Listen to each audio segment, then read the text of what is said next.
कनेरीवाडीसह 13 गावासाठी माजी आमदार ऋतुराज पाटील यांच्या कार्यकाळात मंजूर झालेली महत्त्वाकांक्षी जलजीवन मिशन पाणीपुरवठा योजना आता रखडलेल्या कामामुळे तीव्र वादाच्या केंद्रस्थानी आली आहे। 2022 मध्ये मंजूर होऊन अवघ्या 27 महिन्यात पूर्ण होणे अपेक्षित असलेल्या या योजनेला 4 वर्षांहून अधिक काळ उलटूनही कामाची गती अत्यंत संथ असून अनेक ठिकाणी कामे अपूर्ण, विस्कळीत आणि निकृष्ट दर्जाची असल्याने ग्रामस्थांमध्ये संतापाची लाट उसळली आहे। बैठकीपूर्व आमदार सतेज पाटील आणि माजी आमदार ऋतुराज पाटील यांनी प्रत्यक्ष कामाची पाहणी केली असता अनेक भागात कामे रखडलेली तर काही ठिकाणी अत्यल्प प्रगती झाल्याचे समोर आले।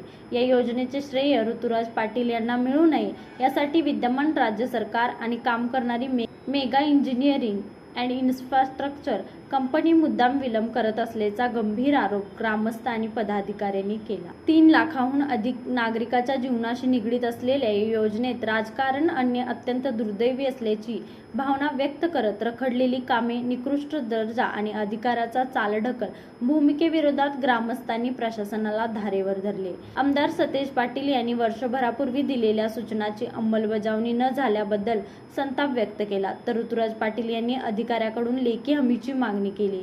परिस्थिती चिघळल्यानंतर अधिकाऱ्यांना बैठकीतून बाहेर जाण्यास सांगण्यात आले। या पार्श्वभूमीवर कनेरीवाडीसह 13 गावातील महिलांसह ग्रामस्थांनी 7 मे रोजी महाराष्ट्र जीवन प्राधिकरण कार्यालयावर धडक मोर्चा काढण्याचा इशारा देत पाणी प्रश्नावर राजकारण करणाऱ्याला शासन, प्रशासन आणि संबंधित कंपनी विरोधात तीव्र संताप व्यक्त केला। न्यूज मराठी 24 कोल्हापूर।